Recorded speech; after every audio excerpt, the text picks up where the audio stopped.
Here we see in the naked scene of the judgment, to go into the spiritual realm, the heart had to be weighed with that of the feather. Anup is balancing the judgment of Ma'at right here. We did not worship animals. They represented zoomorphic forms.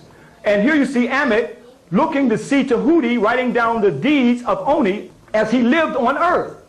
And Tahuti is the one that gave us writing. It's Tahuti from the spiritual mystery system. It's Tahuti who gave the great law and also gave the call that a set was going to give forth the Immaculate Conception. But let's go on to see that Haru right here has the key in order for Oni to go into the spiritual realm. As we get in Matthew's, that you must have the key to enter the kingdom of heaven, right?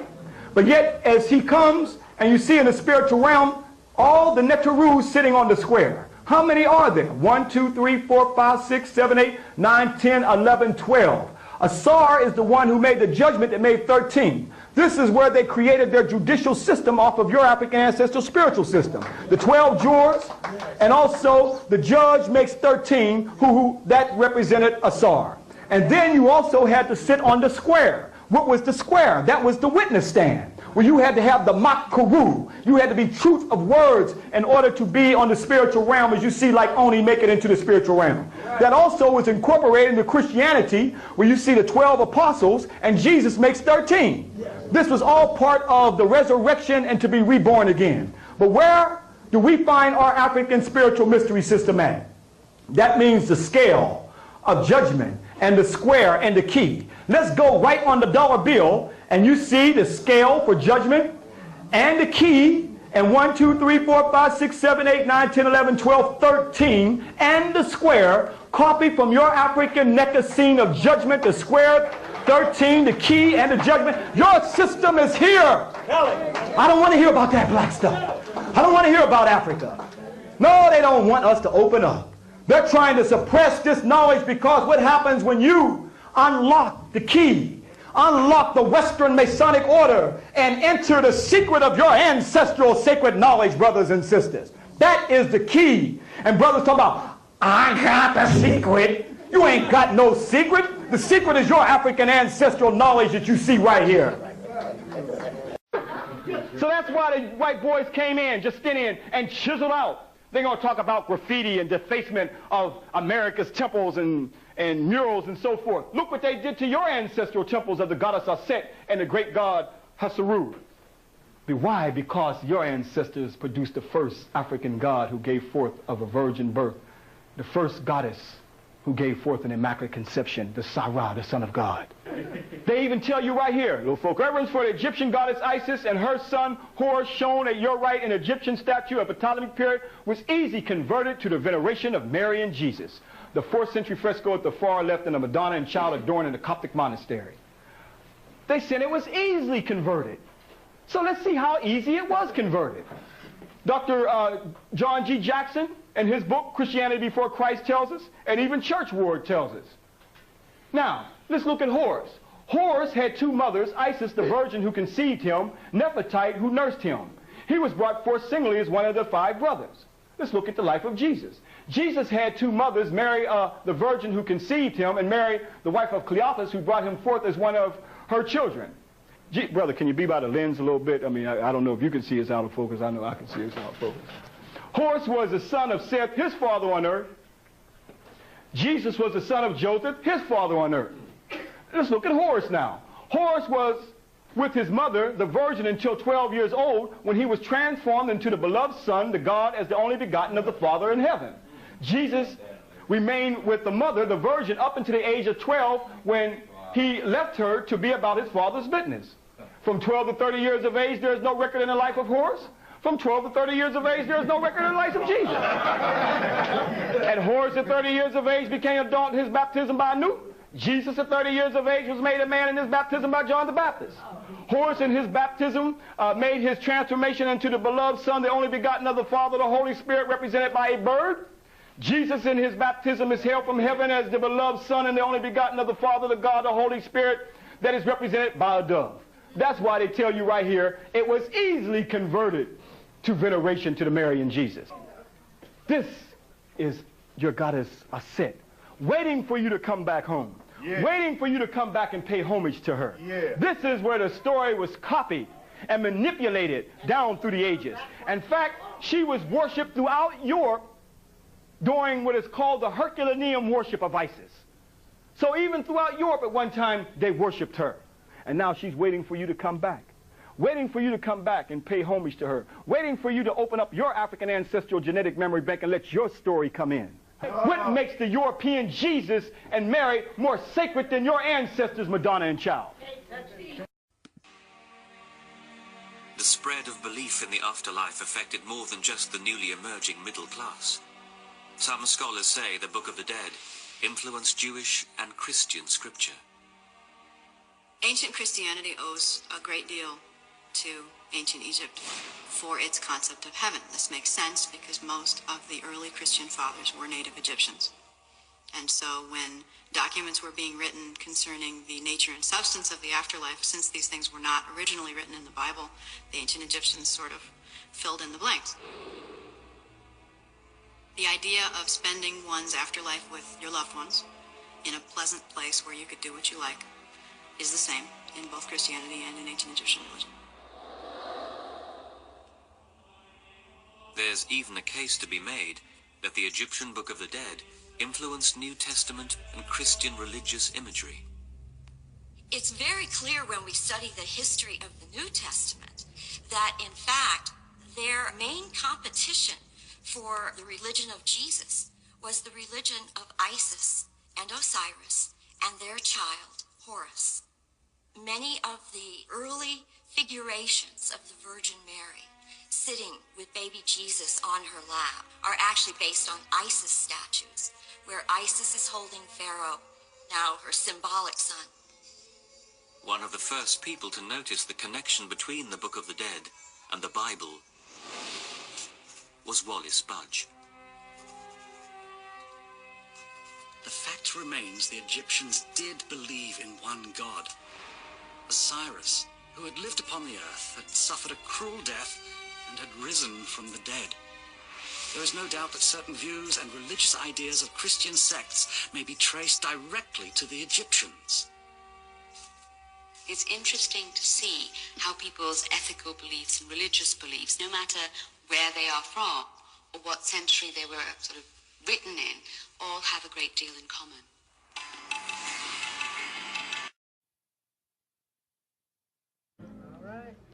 Now that's Wallis Budge talking about your African ancestral history. Now let's break it down. Okay.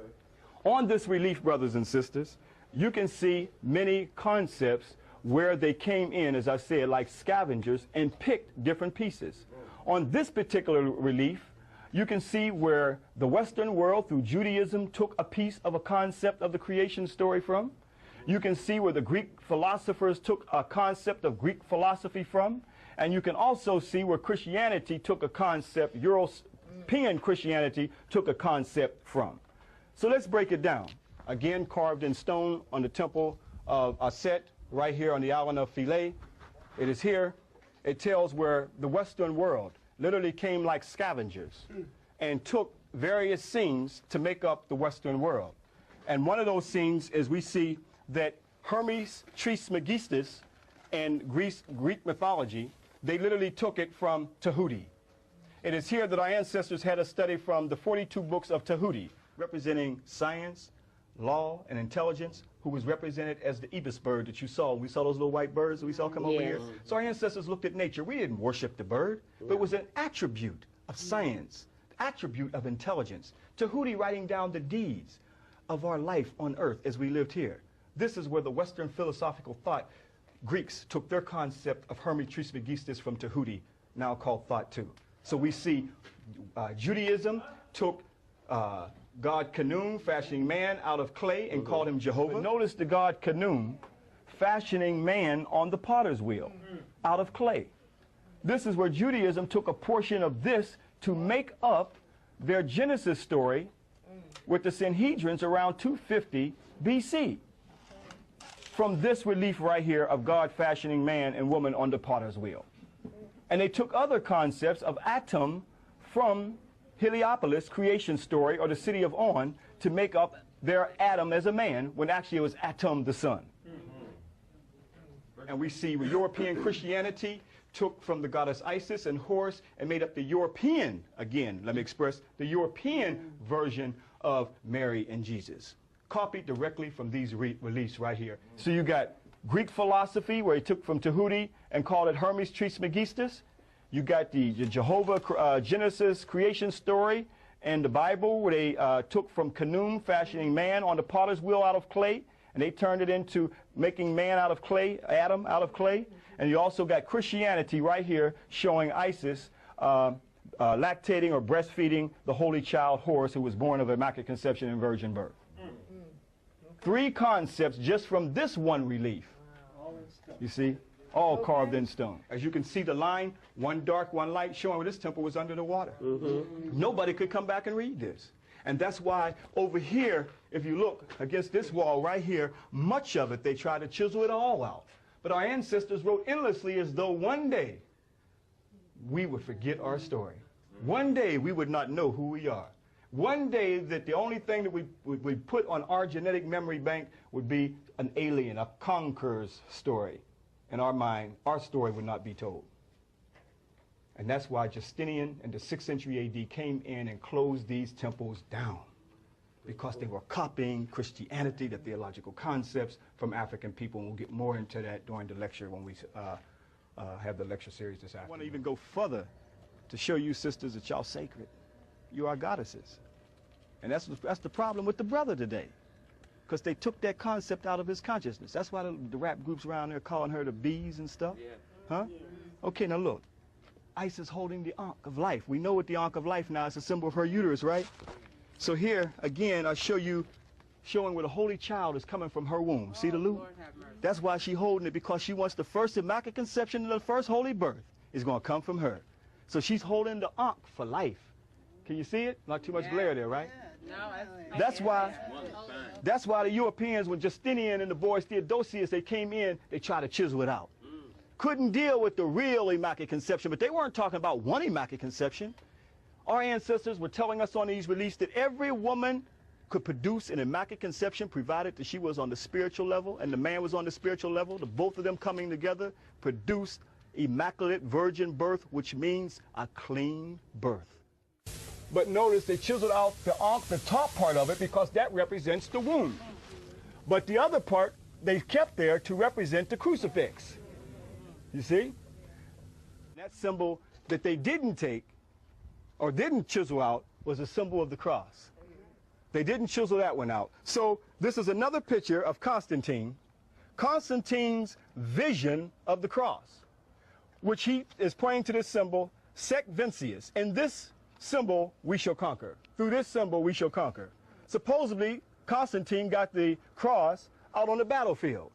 Another picture, but now that we know that Constantine came here, now we know where, in fact, Constantine got the cross from. Huh? Right off of your ancestor temples. Has nothing to do with, this is blowing here, has nothing to do with no crucifixion or human sacrifice. Europeans corrupted it. Now we have no understanding or meaning of what the cross means today. And chisel out the Ankh, which is a symbol for life.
Anybody know the actor Taraji P. Henson? Played in I Can Do Bad All By Myself. This is her grandfather, Matthew P. Henson, the first human being to stand at the North Pole. North Pole is the coldest place on earth. He set out with a group of Europeans and other folk to set out as an explorer to be the first person to stand at the North Pole. He was the first one to get there. The others didn't make it. Here's the first black man to reintroduce the belief in one God in ancient Kemet. The belief in one God is African. It doesn't come from Christianity. It doesn't come from Islam. It doesn't come from the Hebrews. It comes from the Africans of the Nile Valley, the first people God put down here on earth. This is Pharaoh Akhenaten, King Tut's father-in-law. King Tut was married to one of the children fathered by Pharaoh Akhenaten and his wife Nefertari, not to be confused with Queen Nefertiti. This black man wrote a book of Psalms, the Psalms of Akhenaten, that many biblical scholars believe are the Psalms of David. They say the Psalms of David in the Bible are word for word identical to the Psalms of Akhenaten, so many people believe that the Psalms of David in the Bible were plagiarized. Does that have anything to do with your religion? Nope. We're just talking about one text that had been modified and played with. For example, in the 5 books of Moses, we know that Genesis was the last of the 5 to be written. So if it was one of the last of the 5 to be written, how could it have been the first book? Study your history, please. You don't have to give up your religion, but you may have to give up your version of it. Why do most African kings and queens wear a king cobra right here on the third eye? Why is the king cobra right there at the pineal gland? Because if I take your brain out of your skull, your brain will be attached to your spinal cord. The human brain is in the shape of the head of a cobra. The spinal cord is in the shape of the body of the cobra. The cobra represents African intelligence. Your intelligence is not just your brain, it is also your spine. That's where we get the spiritual chakra system. 7 vortexes that are cerebral and spinal in nature, through which the universe communicates with you. Also, the snake is a reptile. Reptiles have one of the largest pineal glands in all of creation. The pineal gland works with the pituitary to secrete the chemical that makes your skin black.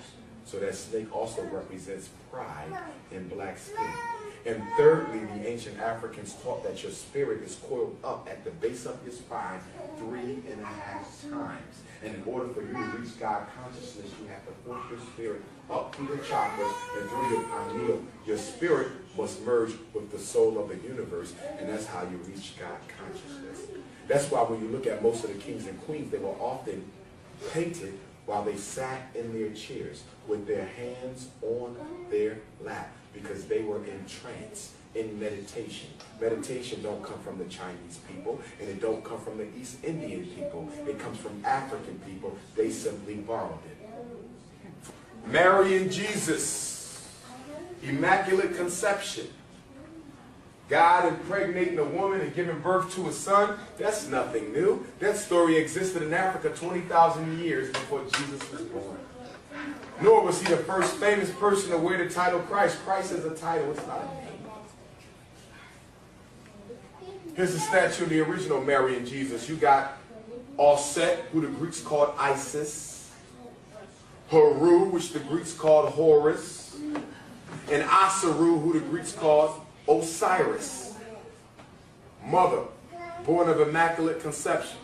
God, represented as the sun. Why did the Africans use the sun to represent God as opposed to the moon and star of the Muslims, which they borrowed from the Adinkra symbolism of Ghana? Or the cross of the Christians, which they borrowed from the Ankh of Kemet? They use the sun because the whole universe revolves around the sun. There is no life without the sun, no vegetation, no water, no vitamin D that you need to activate your melanin. Without the sun, there's no life. It's the most powerful thing in the universe that we know of, and as a result of that, Africans use the sun to represent God. What did the scientists just found out a couple years ago? They said the essential substance of the universe is something invisible that we refer to as dark matter. They said every atom of dark matter has millions of universes within it. They said our whole approach to understanding the universe has been totally wrong, because you can't understand the universe without understanding dark matter.